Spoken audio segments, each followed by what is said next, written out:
The Radio Misfits Podcast Network.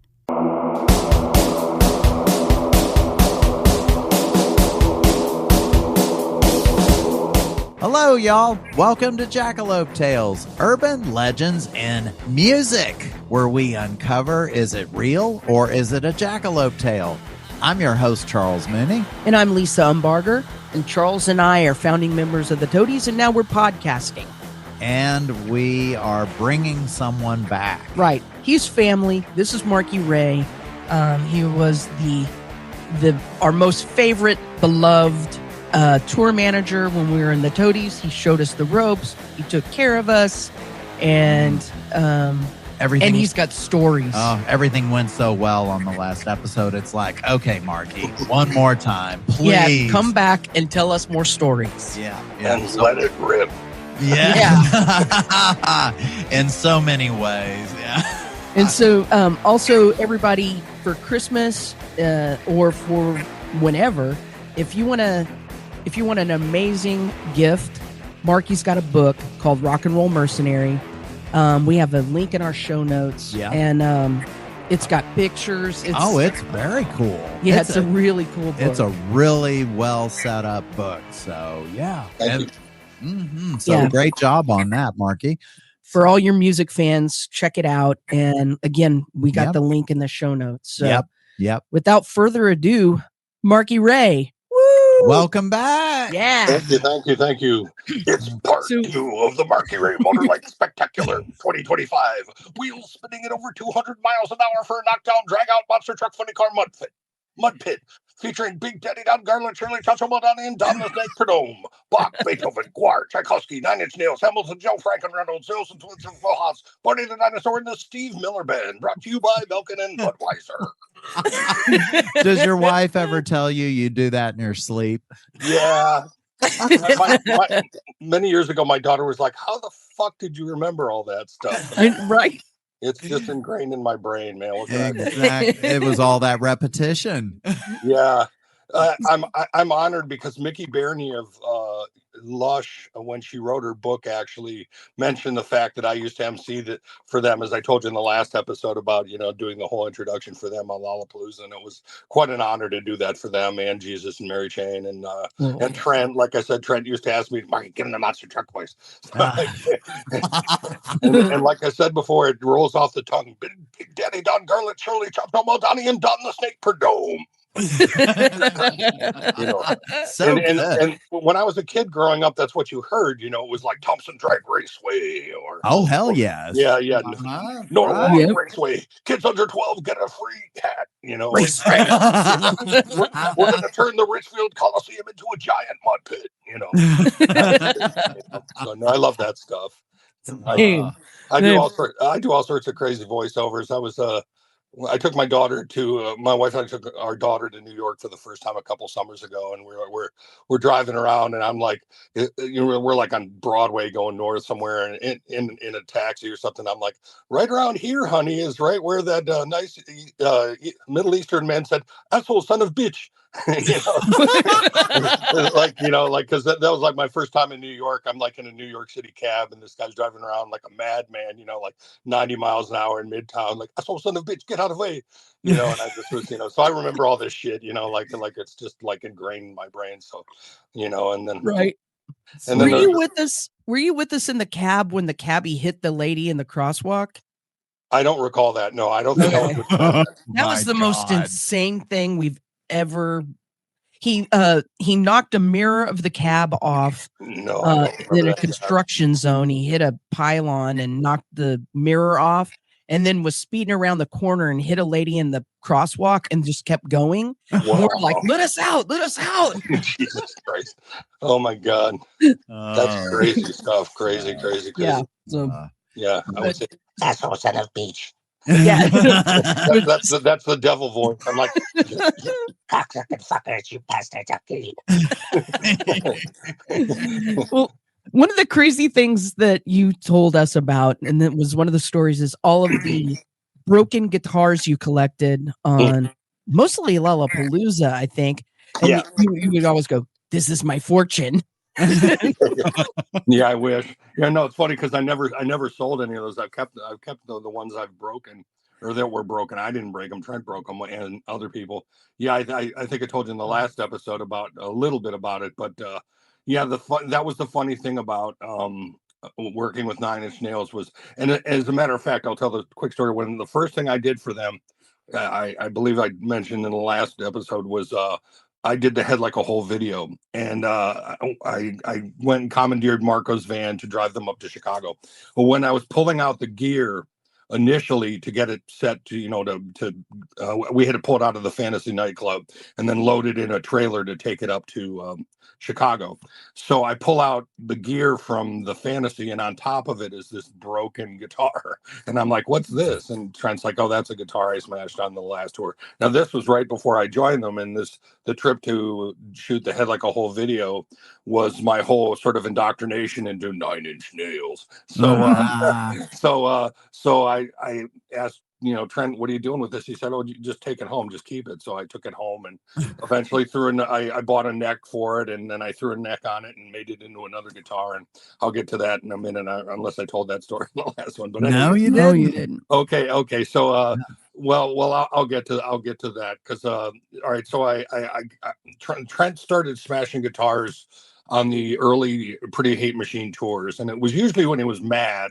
It wasn't all the time, but then there'd be like a club date here or there. And I should kind of mention the whole equipment breaking thing was like Trent had a whole thing about gear. Like when something would break on tour or on stage, like not, as I told you before, Nine Inch Nails, basically the setup was Richard Patrick was the guitarist.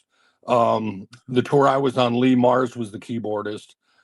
Trent played guitar, and Chris Brenna was the drummer originally when I started touring with them, and the ones I did the Pretty Hate Machine the first tours with, and this was March of 1990. So we did club dates that whole summer with Meat Beat Manifesto, and they were all up and down, all over. Once again, it was like Jerry Gerard, our booking agent, was like, take a dart, throw it at the dartboard, and it was like, let's see Pittsburgh, Montreal, Boston, that kind of shit, all over the country, so they were just dartboard tours, as we used to call them. So we'd be playing these various clubs, and Trent would get pissed off because a monitor would feedback. And keep in mind too, the Nails had this real aggressive thing with their audience. Once again, the black clad masses that were Nine Inch Nails. Like, as I told you, at the end of the 90s, when all the hair metal was dying, all the heavy metal guys sold their guitars, and all of a sudden, when I started working for Nine Inch Nails, we went, we're playing 500 capacity clubs, and there's 500 kids around the block, and you're like, where the fuck were you people? Where did you come from? And they were all tribal, pierced, tattooed, black hair, dreadlock, white kids, and goth kids, and you're with pierced cheeks and then pierced body parts, and you're just like, where the fuck were you people? So Trent, we used to have to cover the monitors with plastic, kind of like guar, because they used to spray water and cornstarch and occasionally Chinese food or whatever. If we had a bad meal, bring it back from takeout and throw it at the audience. So we had Marco would line the drum riser with bottles of water, and Trent would act like he was pissing, and hold them out in front and squirt them on people like ejaculating and stuff. So we would always get the monitors and the microphones doused with water. And at the end of the night, some poor club guy would come up to us because we weren't carrying PA at that point. And they'd be like, dude, you broke my SM58, and Marco would be in settlement going, okay, we'll give it to us. Here's $100 for your Shure mic. And we had bushel baskets full of fucking broken microphones. And Trent would get pissed off because something would feedback or the mic would break or the cable would break. So we'd have to buy the cable, and then he'd break the mic stand. So then we'd have, a whole thing of mic stands and the bay of the bus. And then the other thing was we blew up PA systems because of all the 808 kick drums and shit that Sean Bevan had running it front of house because we had the tape deck in the drum rack, and it was just overloading the PA with a boom, the really serious 808, at 126 dB in a club or whatever. And so we'd blow up a PA, and the guy would be like, "You blew up my PA," and Mark would be like, "Okay, we'll take the fucking speaker out of the rack," and the guy'd be like, "Well, but I got to take the PA apart." And we're like, "Well, we're paying for it, fucking we want it, we're not going to give you money if you're not, if we're not going to take it with us." So the guy would be like, "We'll just give you $60 for a recone." So we give him $60 and he'd get a recone speaker, but he had to do all the work. So so we had bushel baskets full of shit. So anyways, we played various dates, and Trent would occasionally smash a guitar, or he'd smash one of Richard's guitars or stuff. So as the Nails tours went up in scale, the next one in the fall of December of 1990 going into 1991 was called the Sin Tour, and we went out with Die Warsaw, and on that tour we carried our own PA, and that was a Rat PA, Rat Sound. That's where I first met Brian Rat and Tony from Rat. And this was after we'd worked with Dave Levine, Dave Rat, and Carrie Kais, his girlfriend at the time, when they did the Helter Skelter show I talked about last time. And so we go out on the Sin Tour, and we're playing these incredible, these are like 2,000 or 3,000 seaters. And like I told you, we played like the Salt Dome in Salt Lake City, and it was like those kids are so oppressed. It was like a bomb went off. And kids are flying off of shit. And Trent started smashing guitars a bit more then. And so we made it through that tour, and there wasn't too much guitar loss at that point. There was a few that got broken, and I would take those home after a tour and fix them and try to bring them back out. And that's what happened with that original. It was I think it was a BC Rich started making, they usually made those real weird angular guitars in the 1980s, but in the late 1980s, when everybody was playing metal, they made the Super Strat, which was all the different companies made a copy of the Stratocaster body and put like humbucker pickups on them, and those were known as Super Strats, those guitars. So this was that orange guitar that I first found when we had like a whole video was a BC Rich, and it was like made of ash, and it weighed a fucking ton. And anyways, I threw a Warmoth neck on that, and I put a 1957 PAF Gibson mini soap bar humbucker pickup in the neck, had a 5-way switch, and like he had smashed a Japanese copy earlier in that tour, and I put that in the middle, and then in the back I had a DiMarzio Super distortion pickup, which is what they really liked because it got that really dirty guitar sound. So we got ready, as I told you before, after we played 4 dates on the Sin Tour with Jane's Addiction. Actually, we played 2 dates. We did the opening of Universal Amphitheater shows with Jane's Addiction in February of 91. So we did the opening date with them. Then we went down and played Iguanas in Tijuana. Where they all dressed up. And that was a legendary show. I don't know if you guys ever been to Iguanas in Tijuana, but it was a legendary club. And the band came out dressed out in Mexican garb, which was really kind of, really sort of, looking back, was not very PC, but it was at the time it was very funny because they had hairnets and pencil mustaches and some ponchos and stuff. It was a tad bit non-PC, but they played a hell of a set, and it was really Fritz, our monitor engineer, and myself, who was my roommate on the tour. It was, let's just say, it was kind of scary just getting across the border. You always wondered if the federales were going to kick your ass or arrest you for just looking sideways at them. So it was a pretty weird, daunting show nonetheless. So we played another show. And then we did. Oh, that's right. We did another Helter Skelter show that was off the chain, and that one can be seen on YouTube. And that's where I'm doing one of the monster truck intros. And I actually have Polaroids of that show. There's a couple of them in my book. And it's just bedlam. I mean, people on the floor, and now the band on the tour, we had made this conduit staging out of key clamps, which is like the big not rebar, but it's hollow piping that you put together with key clamps, which are like hex key angles, so we had this guarding in front of they were using Marshalls with Marshall half stack cabinets with Marshall heads on top, or actually no, they might have been Galleon Krugers. Yeah, maybe Galleon Kruger heads on top. I seem to forget for some reason. That might have been the Marshall 900s. But anyways, we had that guarding that and the drum riser. And that's the one where I told you I used to stand on top of Jeff Ward. But that was later on Lollapalooza. Chris was on that tour. And so we go out, we play with James. We played the Helter Skelter show, which was just another off the chain, insane show with Jane's Addiction. And the band ChemLab had been touring with us. And Fritz and I actually stage dove at the end of the show with Jane's Addiction, and I landed right on the guys from ChemLab, and to see their faces, like I'm a pretty big guy to begin with, and I dove like 10 feet out into the pit and landed right on those guys and took them like clean out. I don't know if they ever recovered. I did see them after that, still alive, but it was pretty crazy nonetheless. So we didn't break too many guitars on that tour, but that was, like I said, a couple months later, Trent called me up and said, well, we're getting ready to do, the Lollapalooza tour, and we're going to go out and start playing, it'll be so great, man. It's a 45-minute set, and, it'll be really easy. And I'm like, okay, cool. It's like the only time Trent ever called me. And we talked at length about the Lollapalooza thing and how great it was going to be. And I was really excited, as we all were, because it was a new thing. It was kind of Perry Farrell took the idea from the Reading Festival of the rotating bands on rotating rolling risers, and the bands would play sequentially stacked up with the rolling risers.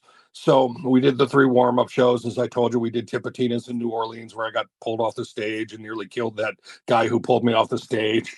I don't think Trent trashed any guitars in that show, but then we did a show in Arizona, and I had that orange ash guitar that I took out, and and I played it during Head Like a Hole. That was going to be my Head Like a Hole guitar, because at that point Fritz and I had been asked to play guitar in Head Like a Hole at the beginning of the Sin tour, when we had that big stage set up. That one, Jeff Ward was playing with us by that point. Jeff Ward of Ministry. He had played on the Land of Rape and Honey and the Mind is Terrible Thing, and on those tours. So I would stand on top of Jeff on top of his drum kit. It was like a go-go dancer guitar player, so I would play guitar with that.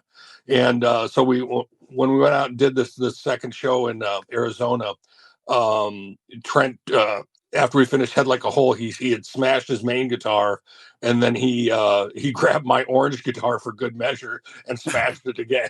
Damn, all that work. Okay. So does it make you sad that guitar got smashed? Well, yes and no, because I still have it. And I took it home and fixed it and repaired it. And then I ended up using it years later with my students. I show it to my students like, here's a real piece of music history. And I tell them the story. Right. So I've got more mileage out of it, I guess. And I've never sold any of the nail stuff, because it's like, that's history to me. And it was personal stuff. And it was fun. And it was nice to fix up the guitars too. Because, as I get to it later in all the Lollapalooza tales, it's like I had bushel baskets full of that shit. So it was fun. It's like putting puzzle pieces together. So, so I was sad at the time, because I didn't get to play that guitar on Lollapalooza. I had to put it back in the bay of the bus, and it rode with us until I could drop it off in Cleveland in the Lollapalooza tour. I gave it to my wife to take home, which she did. She took it home and put it in the basement to be repaired later. So, because that was the thing, we would fill up the bus with all the broken gear, and then it would end up somewhere, either in John Malm's storage space, or the guitars I would take home, figuring I would repair them so we could smash them again. Because when 9 Inch Nails went out on Lollapalooza, they were trying to, I don't know if I explained this in the first one, they were trying to get off of TVT Records. Trent had signed with TVT, and as I think I explained before, when he and John Malm shopped the 9 Inch Nails demo, they sent it to 8 or 9 different, maybe 7 to 9 different companies, record companies, and every one of them sent in an offer, which is almost unheard of. I mean, wow. Yeah. So they went with TVT Records because Steve Gottlieb, who ran TVT Records, basically gave Trent free reign to do whatever he wanted, artistically. So Trent was like, great. But he signed a TVT for like a 7-record deal, which is the lifetime of a band, let's be honest. That's a long time. And, Trent had a very sort of acrimonious relationship with Gottlieb, because Steve was a Wall Street business guy. Now, I'm only speaking from like, this is a secondhand point of view. I was never part of these negotiations. I'm not trying to diss anyone or I don't want a lawsuit for saying anything about anybody. But from what I understand, Gottlieb apparently called the record, the Nine Inch Nails record, an abortion. He didn't seem to understand it. And Trent was like, well, I can't work with this guy. So, Right. They had a very, Trent was trying to get off the label. He was suing to get off the label. John were trying to, John Malm's manager at the time, were trying to sue to get off the label. So, and this is all stuff I just hear through the grapevine.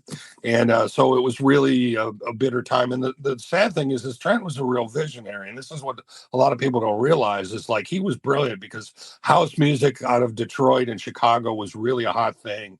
The 12-inch 45 was a big hot thing at the time. And Trent knew that, like, by having remixes, that was a big thing in the late 80s, early 90s, was the remix record. So Trent, had all these amazing producers on Pretty Hate Machine, John Leckie from XTC and Stone Roses, and Flood, and got Adrian Sherwood and one from Tackhead. I'm trying to think. Just all these amazing producers. And so he put together an amazing record. Pretty Hate Machine stands on its own as just this incredible record, and it just blew up because we were like the new fresh thing on Lollapalooza. So by the time we got on the road, the band basically had no money to put into production. So the guitar smashing began with aplomb because we were playing in the middle of the afternoon, right before Living Color. We were the new thing. And to quote Richard Patrick, who was talking recently and quoted in the Lollapalooza book, we wanted to be as punk as fuck, man. So we spent $40,000 on guitar, and he's not far off. Wow. So what happened was, we went out on the Lollapalooza tour, and you got to think about, if you read the Lollapalooza book, which is factually pretty correct, and it's mostly quotes from a lot of the stars and a few people like myself and Kevin Lyman and a few of the other people that were crew people on it, of the first tour and the second tour. That was one of our complaints about the Lollapalooza documentaries, is all they did was talk to the stars. Kevin Lyman and I had dinner almost a year ago, actually a little over a year ago, and we were talking about how they didn't really interview a lot of us crew people because we were the ones doing all the grunt work behind the scenes on that. Not saying that the stars didn't have a right to speak, but we knew all the behind the scenes shit that was going on. So anyways, so the Nails were going out there, and you had Rollins' band. Henry was known from Black Flag. You had the Butthole Surfers, who were legendary Texas psychedelians, who were not known by the general populace necessarily, but a known commodity amongst the punk rock intelligentsia, if you will. And then there was and then came Ice-T and Body Count, and Ice-T was amazing because Ice-T was just incredible. He did half a set of gangster rap, and then he came out with Body Count, which was a 3-guitar speed metal band, and they were just really something. It was really incredible. And then there was Nine Inch Nails, and then Living Color, Susie and the Banshees, and Jane's Addiction, who would close out every night. That was the coolest show I've ever been to. It was. Just from a personnel standpoint, it was really incredible because, as I told you before, we shared a tour bus with the Rollins band, the Nine Inch Nails crew did, and nobody stayed at the same hotels on that tour except for Rollins band shared a tour bus with us, and we shared the Nails crew and Rollins band shared a travel agent with Butthole Surfers. So every time we show up at a Red Roof Inn or whatever budget hotel there was near the venue, there were our buddies, the Butthole Surfers. And I told you before, I knew them since 1987 when my band Death on a Stick opened for them at the Newport in Columbus. So they were, when I first saw them again on that tour, they're like, "Hey, you're that guy from Death on a Stick." And Jeff Pincus, who was the best man at my wedding many years later, was like, yeah. When Lori and I got married, that's years later. When we got married, I was on tour with Butthole Surfers coming back from Japan, and Jeff was the best man along with his wife at the time as best man at my wedding. So anyways, but when I ran into them again on Lollapalooza, and they were like, "Hey, you're that guy from Death on a Stick. We loved you guys. You guys were weird." And as I told you before, that's high art, man. When the Butthole Surfers tell you, that's like, what a compliment, Yes. So that was most awesome. So So yeah, we go out on Lollapalooza, and we're doing these shows, and I think I explained what happened during the first show, which was the big debacle. 40 large out in front of the stage, 40,000 people in this. Stevie Nicks' grandfather owned this. What we used to call a shed, a covered pavilion out in the middle of the desert, which I was convinced was an Indian burial ground. It was cursed or something. So we go. I'll just recap the first show. So we had done the day before. We only had a line check / sound check the day before, which we ran through, and it was 140 fucking degrees in the shade. It was really hot. And we hung out, talked to the Butthole Surfers, got our gear ready and stuff. We even had space blankets covering the amps and stuff like that. Yeah. But it was so hot, it was crazy.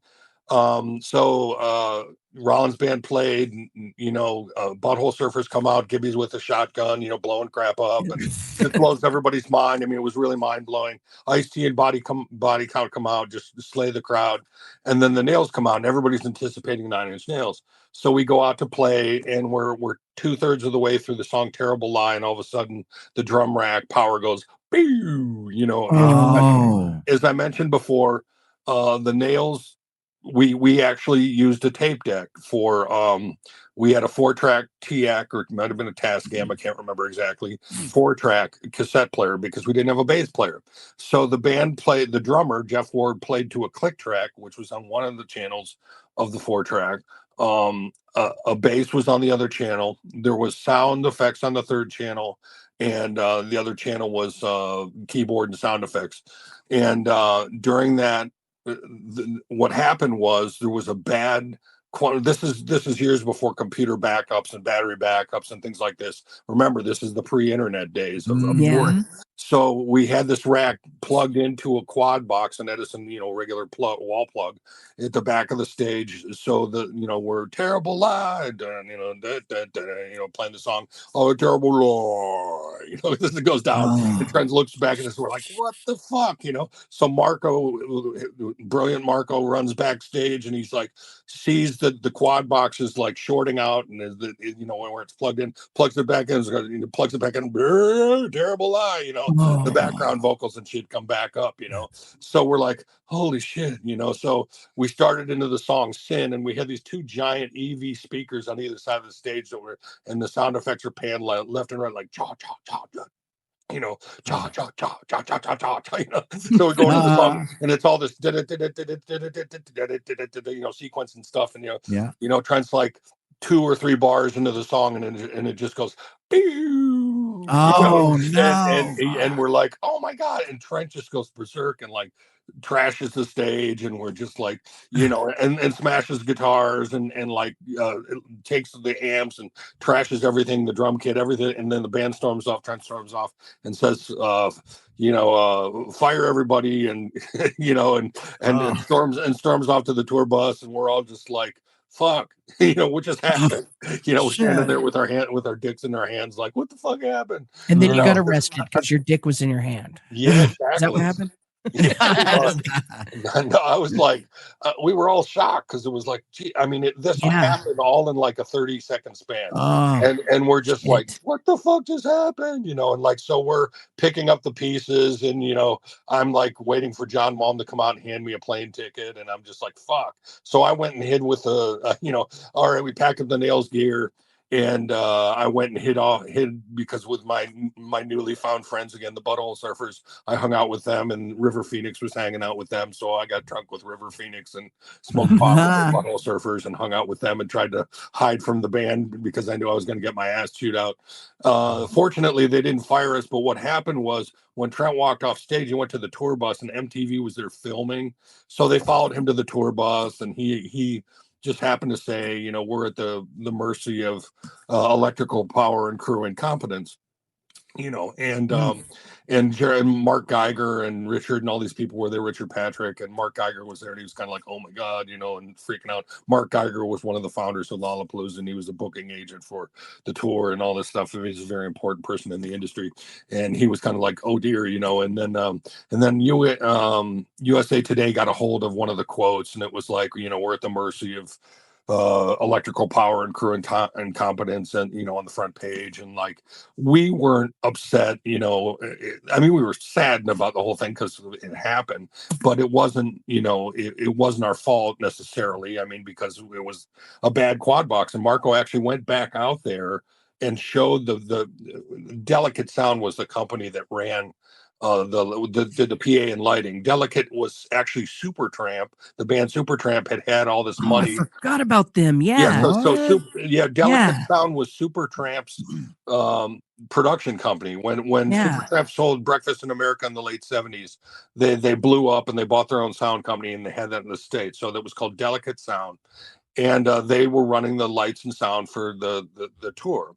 And I'm not blaming them, but the quad box, Marco actually went back out and showed them that their quad box was actually bad. And then, Marco went back the next day and found out it had been fixed. So it wasn't necessarily our fault, what happened. But when Trent had said that and it got in the press, all the other crew people like, Kevin Lyman and Curly Johnson, people like that were upset. And I think Curly actually went around and took that quote and made a copy of it, like a Kinko's copy of it, and posted it all around, like fuck you. He was. They weren't pleased by it. Yeah. We were used to dealing with Trent because he had. I mean, he's an artist, and I dealt with artists for years, and temperamental ones of all sorts, of all stripes. So we as a crew were, our feelings were a little hurt, but we knew it wasn't like the end of the world, and we fortunately didn't get our plane tickets home, so we kept going. And what we did the next day is Jeff Lattis, our lighting guy for Pete's Lights in LA or in Chicago, Jeff knew of what we should do. He ran out and we got a Furman power supply, with regulated power, and we found this computerized battery backup called a Juice Goose, and that actually powered the drum rack. And for the next couple shows, I think we had a show in San Diego after Arizona. And we had like one little brownout where kind of a song faded, might have even been Sin. But after that, we didn't really have any problems. So we kind of babysat a bit for, the next couple shows. And as I told you, Fritz and I started playing guitar and had like a whole, after the debacle I told you about with Bill Graham in San Francisco, where I couldn't find the guitar. Now, this brings us to what you had asked me about originally, the story of the guitars. So, around the time when we started on Lollapalooza, because we were playing in the middle of the day, Trent wanted to make more of a spectacle. So he wanted to smash a guitar during the song Ring Finger, which preceded Head Like a Hole. So keep in mind, this is pre-internet. This is pre-fucking, cell phones and all this. So on my day off, in most, in the Lollapalooza would stay 45 minutes out of every major city in America tour. We're out in the, the Cuyahoga Falls of Ohio, or the Palo Altos near Mountain View near San Francisco or whatever. So on my day off to get these guitars, I would be in a hotel room using their landline, which cost a fortune, with a Yellow Pages, telephone book, opened up on a Sunday, staying in a Red Roof Inn, 45 minutes out of every major city in America. And I'd be like calling every fucking music store within a 50-mile radius that was open, and not just a music store. This was before the Guitar Marts and Guitar Centers and all the giant fucking guitars. So this is when there was the mom and pop era of the local music store, and there was a few at malls and a few things like that, but mostly it was like calling pawn shops and shit like that. So I'd find a pawn shop and be like, do you have any Super Strat guitars with like a humbucking pickup in it, yada yada, that kind of stuff. And they'd be like, yeah man, I got like 5 of them right here, because once again, all the heavy metal guys were selling their guitars, because during the Lollapalooza tour, hair metal was dying. Lollapalooza that year was the one tour that just crushed it. They actually made money. All the metal tours from that summer were crashing. They just didn't have the attendance because alternative, and this is 6 months before Nevermind came out and blew up. So anyway, so I'm calling these guys, do you have a heavy metal guitar? Do you have like a Super Strat? And they'd be like, yeah, I got 5 of them, man. Well, how late are you open? And they'd be like 5 o'clock, and it's like 2 or 3 on a Sunday afternoon. So I'm like, so what I had to do, call up Marco, I need money. I got to go get guitars. Marco, I'd go knock on his door. He'd hand me $2,000 in cash. And I would, I'd call Jeff Lattis, and I think Jeff had a credit card. So Jeff and I would we'd take a cab to the airport, and then we'd fucking rent a car, and then we would drive to whatever fucking place this was, wherever the fuck it was. Now, and with a Rand McNally road atlas, because this is before. Oh my God. But fortunately, I had been to most major cities in America, so I knew where a lot of these places were. So we would find this fucking pawn shop in the middle of some ghetto neighborhood or some crazy ass place. It didn't matter where you were in the fucking country. It was just crazy. And we would go, and then I walk in there, hey, this is so-and-so I called earlier. What do you got? And the guy would bring out like 5 Schecters and a Jackson and some sort of weird ass, heavy metal Ibanez, could have been a any goddamn guitar, a V shaped, flying V. That's what I was thinking of.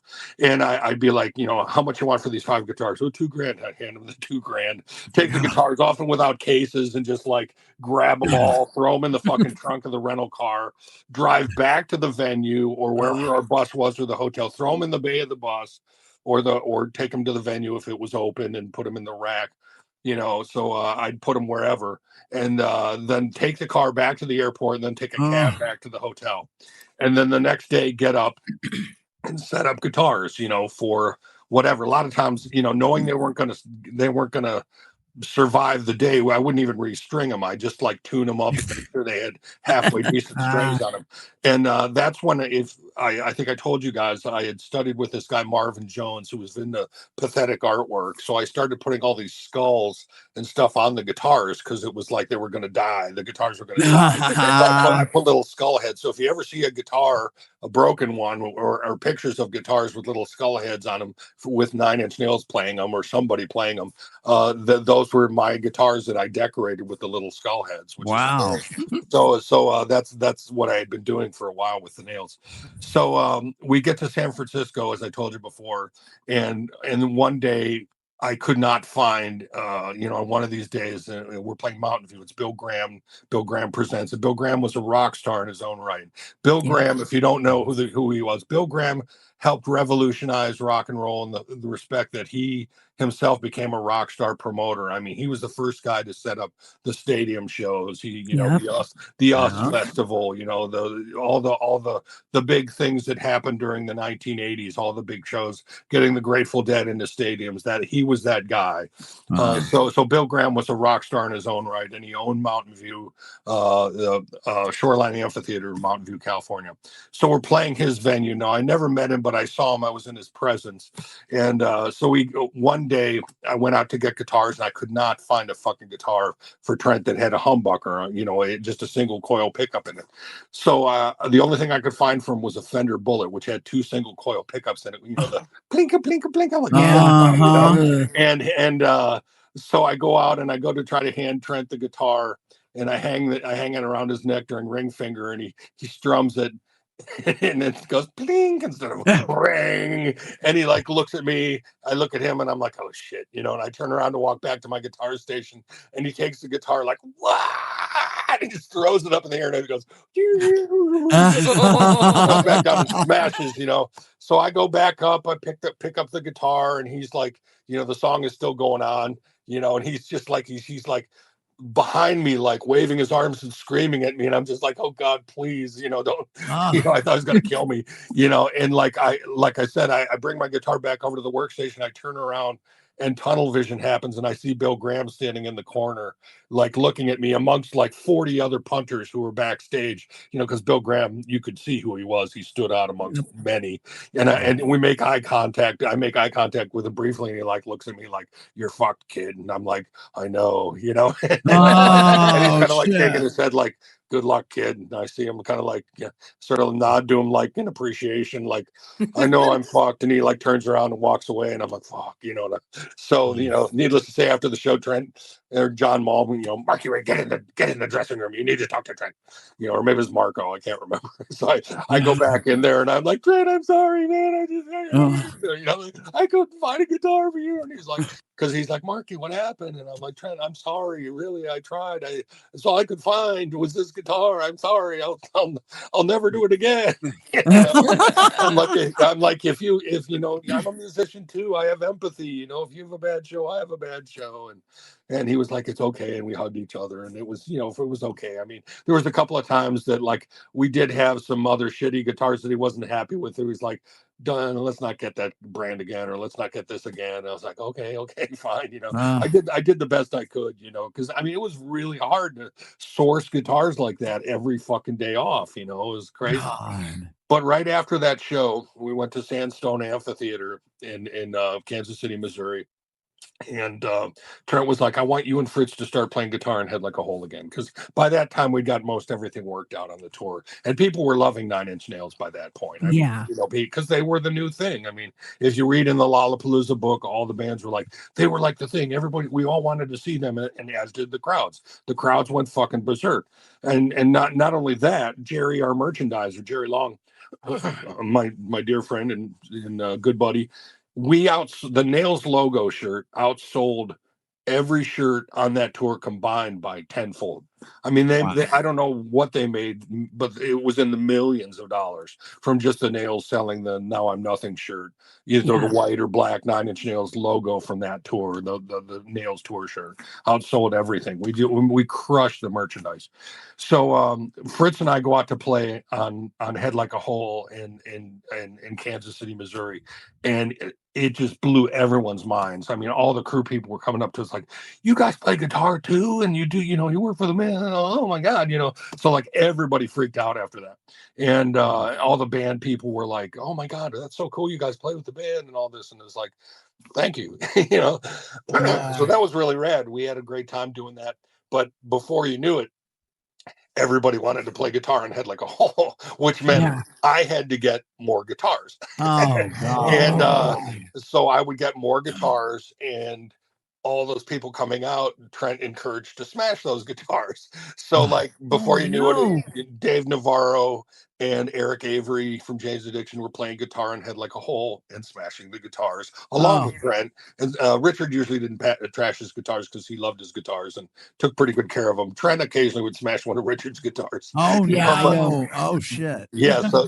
But anyways, needless to say, that's when I had to start collecting parts. So we had to buy another road case for me to just like put broken parts in. And I had bushel baskets because once those things broke, I would strip out all the parts. You know, I'd have a body here and a good neck here, and I'd put them together, and I'd screw them down and put them back together and turn them into playable or smashable guitars. And on a couple of tours before that, when Trent had smashed a guitar, excuse me, Brian Ratt of Rat Sound. Let me take a drink of water here. Brian Ratt of Rat Sound had come up with this brilliant idea. I give him total credit for this. Brian was like, you know, we could fix these necks on these guitars if you countersunk drywall screws on either side of the broken neck. That would straighten the truss rod.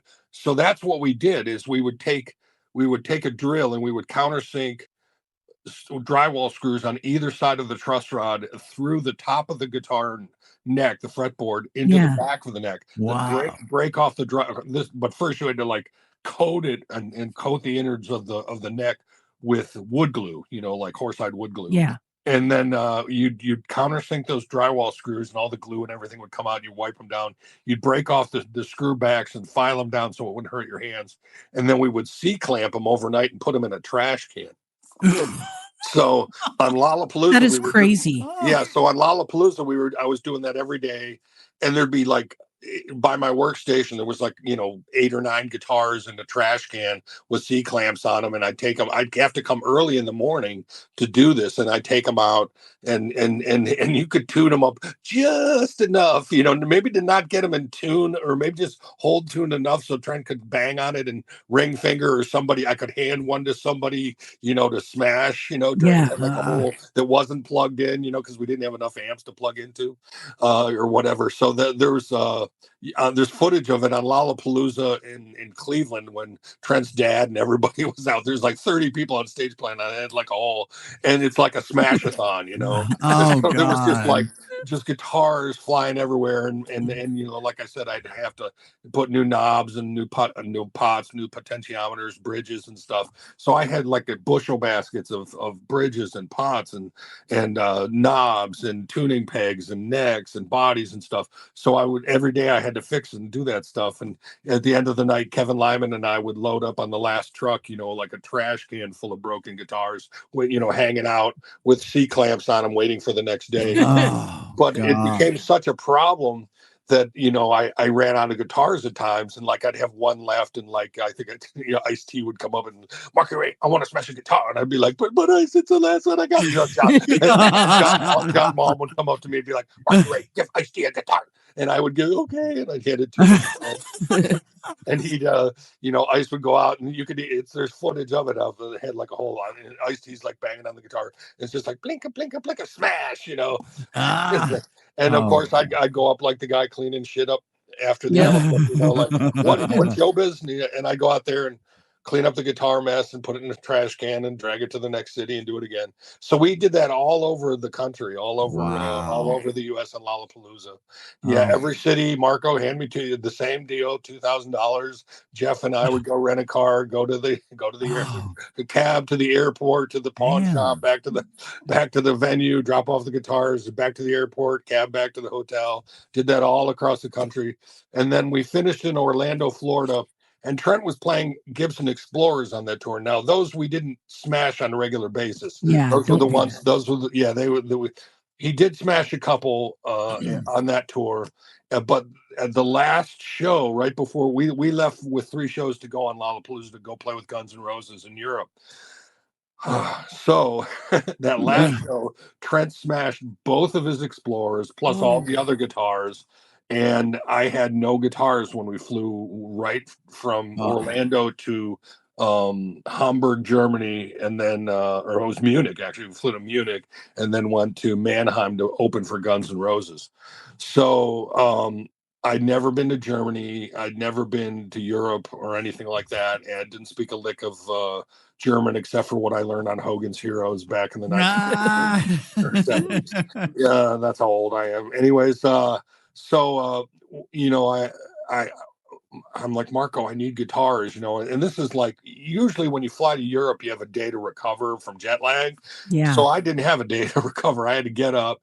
And I'm like, Marco, call the promoter. We need to get guitars. So a runner from the venue came over, picked me up. I'm like, you know, sprechen Sie English? 9. Yeah. I'm like, fuck, I can't speak English. So I'm like, guitars, and guitar, music store, blinka, blinka, blinka. You know, he's like, very good. You know, so he you know, drives me over to Hamburg from Mannheim. We go in the store, and I'm like, sprechen Sie English?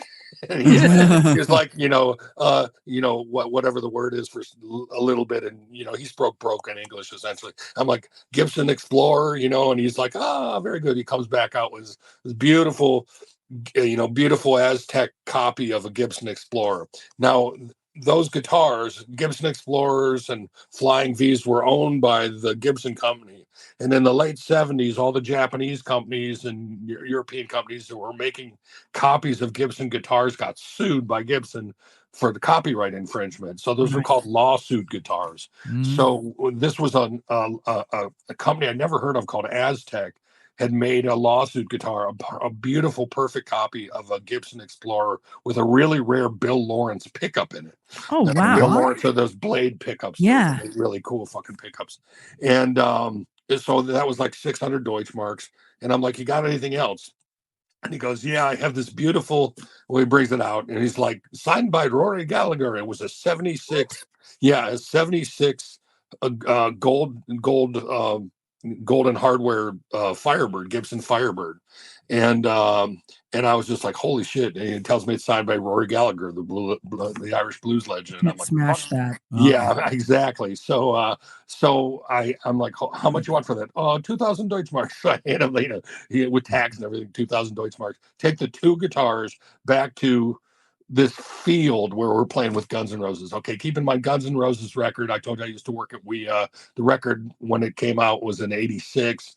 I'd played the cassette to all my friends for a year and a half, and I'm like, it's going to be huge, and here we are, and Guns N' Roses were huge. They just released Use Your Illusion 1 and 2, the 2-record set. So we're playing this, and it's 1991. I think it's like I think it's mid-August or early August of 1991, and literally the stage we're playing on is like 300 yards wide by 100 yards deep. And the audience is like 100 yards away from us, but from the front of the stage to the horizon, there is crowd as far as the fucking eye can see. Just absolutely fucking insane. And so I hand, we go out to play 6 songs, and it's 9 Inch Nails, and the record hadn't been released in Germany, so they had no fucking idea who we were. And these are metal fans from Germany, and they're very serious about our metal. Okay, yes, rock and roll is serious business. Metal is serious, not funny. We don't take well to sarcasm, So, anyways, especially the Germans. Anyways, and we don't like synthesizer bands, so fuck you. Anyways, so we go out to play with. Opening for them, and Skid Row is the middle act between us. Oh shit! Yeah, so it's 9 Inch Nails, Skid Row, and Guns N' Roses. So we go out to play with them, and we're playing, and we only did 6 songs. So I hand Trent the beautiful Explorer copy by Aztec, this beautiful red Explorer. And we're playing, and the Germans just fucking hated us. So they're like throwing, Wiener Schnitzel and sausages and oranges and fruit and all sorts of shit at us. And these guys had arms, man, because like I said, they were like 100 fucking yards away, and they're like throwing shit at us. And like, and it's dive bombing coming in at us, and Trent's like, nice shot, fucker, you missed it, fuck you, and he's yelling at him and stuff. And then, we get to the end of, he had asked me before, he's like, you going to be out there? And I'm like, fuck yeah. So I grabbed the 76 Firebird, and I played guitar and had like a hole in front of 100,000 fucking Germans opening for Guns N' Roses. And just as I walk off stage at the end of the show, I put the guitar, the 76 Firebird in the rack, and Trent, of course, takes that beautiful Explorer copy, throws it up in the air, and it comes back down and lands on one of those aluminum decking plates of the Guns N' Roses had, which is called a blow through. Yeah. You have their monitors underneath there and fans to make your hair blow back and shit. It was just like aluminum decking with holes in it. And the headstock catches right in the hole and snaps off at the headstock. And I'm just like, fuck. So like, so we had a broken guitar, and we had the 76 Firebird, which I was like, I don't want Trent to smash this guitar. So I spent the rest of the European tour hiding that guitar from Trent so he would just smash it, because I'm like, you cannot smash this piece of history. And he did play it on a number of shows as a backup, but he didn't like it because he had they would wear these nylon straps, and the guitar was neck heavy, so it would always kind of flop down when he was just singing. So I always kind of hid it from him. And we had a day off. We were supposed to play in Cologne the next day, but that show got canceled. So we went to Rotterdam to play a show. And in between, we picked up another Explorer. I think I got it in either Rotterdam, or maybe John and Trent picked up one. But needless to say, we got another Explorer that he played in Rotterdam, and then we went and crossed the English Channel and played at Wembley Stadium. Oh wow! And Trent smashed another. He had bought another Explorer. He had smashed another Explorer, and at another show, I can't remember after where we played after Rotterdam. It might have been Belgium, but anyways, needless to say, we went to play with Guns N' Roses at Wembley Stadium, and Trent had bought another Explorer that day, and he brought it in, set it up, and he learned that day that he had lost the lawsuit to get off TVT Records, so he was pissed off. No. Yeah, so it was the same bill. It was 9 Inch Nails, Skid Row, and then Guns N' Roses. And I still remember Trent pulling me aside. He's like, "You got to be out there." And I'm like, "Yeah." So I kept hiding that guitar from him. Then I played the '76 Firebird, again that show. And now the difference between that and Germany and the show at Wembley was sold out, 80,000 people to see Guns N' Roses, and it was a really awesome show. Now the record had been released in England, and it was actually huge. So people knew Nine Inch Nails, and they were very much into us. So that was really cool. And so we went out and played, and at the end of the show, Trent took that new Explorer and then proceeded to beat it on the drum riser. So smashed that. So we had another Explorer, and then I spent the rest of the UK tour because we went all the way up to Glasgow. We played at Toad. What is it, Toad's Wawa Hut or something like that, though I can't remember the exact name, but it was the Wawa Hut. And we played Glasgow, we played Newcastle, we played all over the UK, and once again it was me having to get 2,000 pounds from Marco to go out and buy guitars and source them in a place I'd never been before. So I'd be somewhere, getting a runner to run me over to Bath or wherever in England to find, Newcastle, find a music store, Manchester, find a music store, and London, find a music store to keep buying and sourcing guitars. And that's what I did for the rest of the tour. I actually bought a guitar for Richard in Glasgow because I think Trent had smashed one. And so ridiculous. Oh, it was crazy. I mean, it was absolutely crazy because we had actually played Paris on that tour, and Richard had a beautiful G&L Rampage, which was really great. Now, G&L, for those who don't know, G&L was Leo Fender's third company after he had Fender. They sold Fender to CBS, and then he had Music Man. I forget who bought Music Man, and after Music Man, he had G&L, which was G was another guitar maker, and then L was for Leo Fender. And the G&L Rampage he smashed at Montmartre in Paris, and we played with Miles Hunt and the Wonder Stuff actually, and they were Nails fans, and they were very nice, and we played with the Wolfgang Press, and we crossed the channel a couple of times doing different shows, and Richard smashed that Rampage there, and it was funny because we got back from after playing, we did the Astoria in London, and you can find this on YouTube. You can actually see me playing on top of the cage, on top of Jeff Ward, doing the go-go grinding dance. And the last part of Head Like a Hole, somebody's filming in the crowd. It's like Nine Inch Nails, Astoria, London, 1991. You'll see me playing guitar up there. Sweet. So that's on YouTube.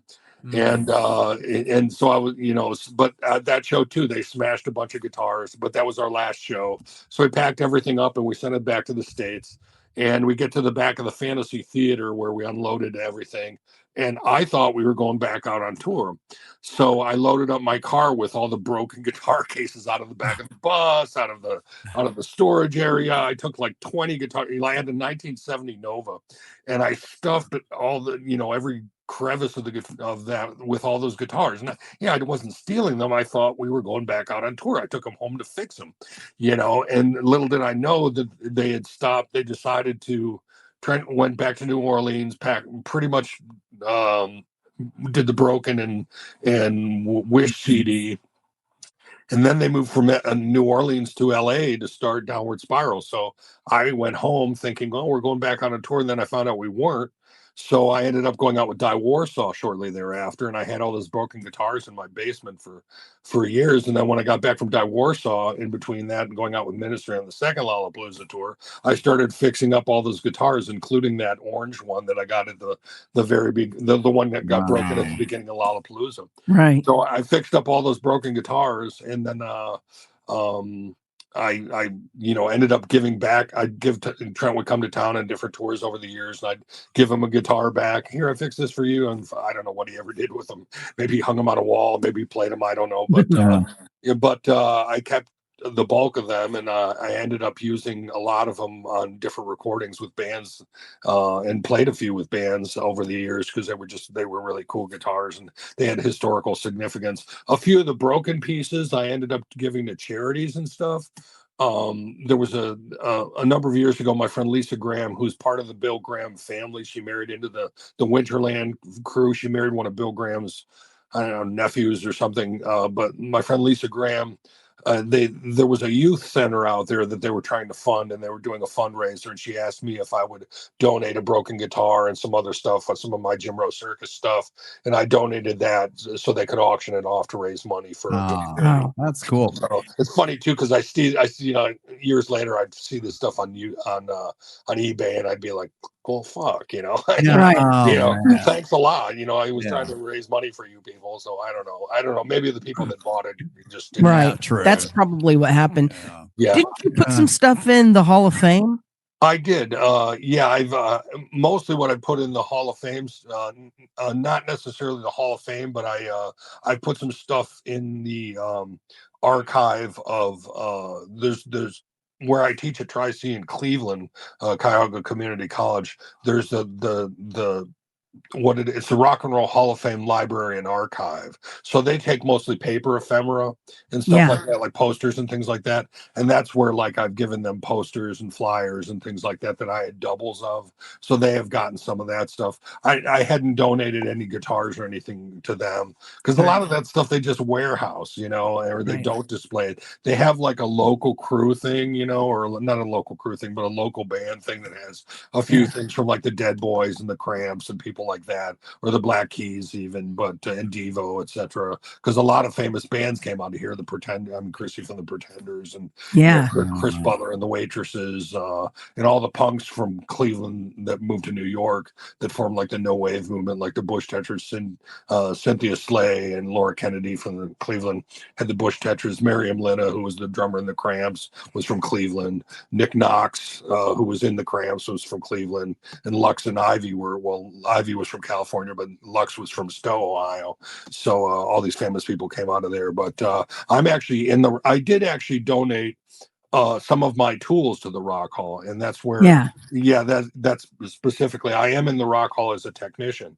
So one of my briefcases, I donated one of my rock and roll briefcases from the Ministry tour, and then pinned to one of the boards is a roll of electrical tape, a Sharpie, a string winder, and an ancient non-digital tuner. So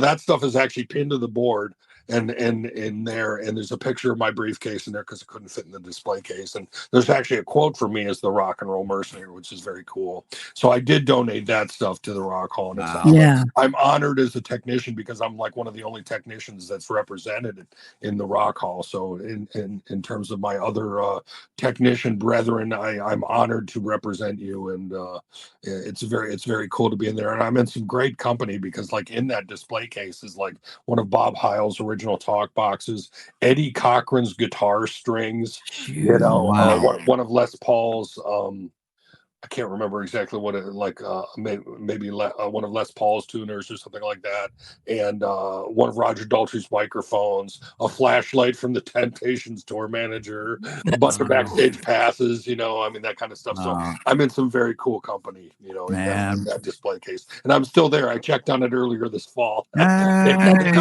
haven't thrown me in the trash yet. You deserve to be there. So speaking of honor, it has been an honor to have you just sharing all this stuff with us. Thank you. I appreciate it.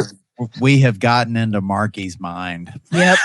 Because and it's amazing. All of this stuff is so dear to me, and I know a lot of music fans, so it's really cool to hear what it was like when you pull back the curtain and you're in it. No one realizes smashing those guitars is kind of insanity. I would never smash a guitar. I'm just going to say that. I would have called HR in those work conditions you're talking about. Well, it's funny because, like I said, Trent came through recently, and he emailed me. I when I went up to Martin Atkins Museum in Chicago, did a book reading recently of my book, Rock and Roll Mercenary. And we had a wonderful time talking about when I first met him, when we did had like a whole video of Martin's in. And I was just reminiscing about that with him. And I'm just honored that I've been able to, stay friends with people like Trent and things like that. And like when he came to town recently, I wrote to Martin, had given me his contact, not his contact, but his management's contact. And I wrote to one of his people and said, hey, I'd really like to see you, Trent, or no, I said, hi, this is Marky Ray. I used to be Trent's guitar tech. I toured with him, blah, blah, blah, figuring, this person would write me back and say, yeah, whatever, go fuck yourself or whatever. And no, but then actually I get an email and it's from Trent. He's like, Marky Ray, what's up? What do you need, dude? And I'm like, so me and Jerry Long, the merchandiser I was talking about, I just asked for as I always tell my students, never be that person who brings all their friends, leave them wanting more. Never be the guy who brings all your 20 friends backstage. Hey, photos, and can you give me some swag, and give me a laminate, and I want all this, and no. I asked for I wanted to see him to say hi, so I asked for a pass and just a ticket to the show for me and Jerry, 2 tickets and 2 passes. That was all I asked for. And he's like, dude, I got you set up. You're great. And sure enough, I had one of the best seats in the house. I was, house left, right. I could just look right across the stage. Nice. Trent ran past me a couple times in the crowd. I didn't get a chance to say hi, but it was an amazing show. And Jerry and I sat there and just enjoyed the shit out of the show because it really is incredible. Amazing. I wrote him back and said, thank you, Trent. Thank you, and wished him well and continued success. Unfortunately, I didn't see him after the show. I guess he lives close to Cleveland where I live.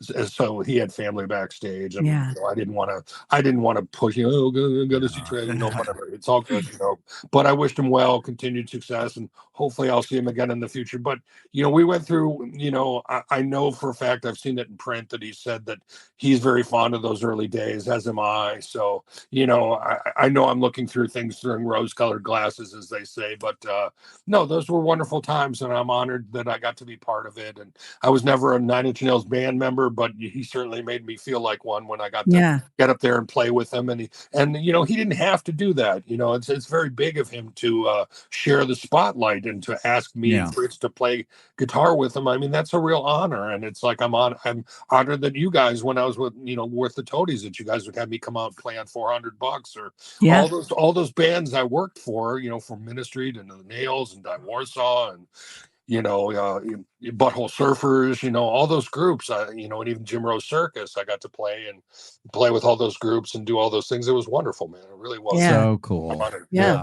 And everyone can read more about what Marky's done and some of the amazing stories in his book, The Rock and Roll Mercenary. Please look in the show notes and follow the link. This is a good book. It really is, with the pictures and everything. It's really good. Yeah. Well, thank you. It's essentially a way. I like to say it's a good way to crawl your way into the music industry, because you got to crawl before you can walk. So it's written completely from, I've become a much better writer since then, since I got my master's degree in music history and literature. But that said, I wrote it all from memory. There's nobody really cited in there. There's people quoted in there, but it's really like I did this because I never had a mentor. Nobody ever said to me, this is how you do it. I just did it, and I was fortunate that it was a time in history where you could show up at the back of a venue. And when I started working for the infamous Cleveland punk band, the Pagans, I had worked for the Pagans previously through another friend of mine who was in the rockabilly band, the Kingpins, and Mike Hudson. I'd befriended, and I'd show up at the back of the door when the Pagans were opening for Lords of the New Church, which was Stiv Bader's band. And I got to know Stiv, and I was like, hey, Mike, you need help as a road crew? And he's like, yeah, Marky, move this amp. And, so I started working for the Pagans and got to meet Stiv Bader and got to, so that was a time where you could do that. And then that's how I started my roadie career, because everybody starts as a roadie before you learn more skills and become more technical and become a stage technician. Right. Work your way out, production manager, tour manager, whatever, and I was still a musician. So I had a great empathy for what they were doing. And that's what I got to stress. Read more books, read about the industry. If you want to learn about the industry, this is what I was proselytizing yesterday to all these folks on the Sound Girls podcast with Carrie and all my fellow panelists, is like, read books about the music industry, learn the history of where things came from, because you will learn so much more about how the industry works. Do every job in the music industry so you gird your loins with information and you don't get ripped off. If you know how the industry works, you'll save yourself a lot of hassle in the long run, and you'll survive. And that's how I've survived all these years, is like knowing how shit works. But I'm still learning things, and I still read books about the industry because I have to, and I'm a historian, and I got to teach about it and send the next generation of the students out there into the world. That's what I do. Words of wisdom. Definitely. Well, we love you so much. We want to have you back on sometime in the near future. Okay. And I'll be happy to talk about the Jim Rose Circus, because we didn't get to that. I know. We did not. Oh, that's a whole other. Oh my God! I can only imagine. We'll do a part 3. I know, definitely. Funny Car Madness. We'll do a part 3 in the future. So, well, thank you guys. Thank you so much for having me. I love you. Have a wonderful holiday season, and I hope to talk to you real soon. Okay. Love you too, Marky. Love you too. Bye. Bless you. No. Well, oh my God. I feel like I was on tour with him. I know, right? I mean, from all those stories. I would never smash a guitar. We were talking about this. I could never smash my guitar. No. I mean, ever. It's like smashing your child. Yeah. No. Marky polished my guitars. He did not have to repair them because I smashed them. No, you'd never smash a Rick. I love it. Oh my. I mean, no. Pete Townsend did. And my dad taught me that is bad. Don't do that. And I was telling you that story that we watched the Who smash their guitars. And my dad was like, these guys don't respect their instruments. What hoodlums. I know, right? And I did think it was really freaking cool. It was cool when they smashed the drums and everything. Well, that's what they became known for, smashing the drums and the guitar. But John Entwistle never smashed a bass. Never smashed a bass. So I went with John and was like, don't smash the bass. Yeah. But it looked freaking cool. And then my dad's voice in my head's going, they are disrespectful to their instruments. So I ain't never smashed a guitar. Dishonor never did. Your dad. Yeah. And I was also afraid that if I smashed it, it would splinter and hurt my hands. Well, I mean, really, have you seen how they splinter? That's so good. Don't do that. No, I know. God. Plus, I think baby Jesus would be mad. And it's his birthday. It's really close to his birthday. Hellfire will, don't make baby Jesus angry. Don't piss off baby Jesus. Yeah. Everyone, thank you so much for listening. Please follow the links on our show notes to find us on all the socials. You'll also find a link for Marky's book. Yeah, definitely check that thing out. Like, subscribe, rate, leave us reviews on Spotify, Apple Podcasts, anywhere you listen to this. And let us know if you like us having guests on, because we know a lot of folks. This is the first one that I wanted to do because Marky was the guy who really helped us when we were in the Toadies, because we were babies, and he took our little hands and walked us through the fires. But let us know if you guys like that. And it's almost like a Norman Rockwell painting. I know, right? I know. And join us next time as we question: is it real or is it a jackalope tale?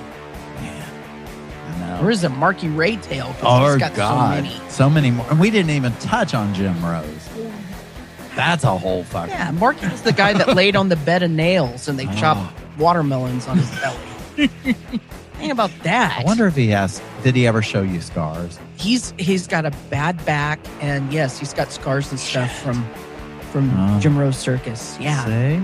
Don't smash guitars he's and having don't to go let through them therapy. Put you on nails. Make you lay on nails. I draw the line. We just walked on eggshells. Yeah. That's all we had to do at the Toadies. Yeah, good one. Bye, everybody. Happy holidays.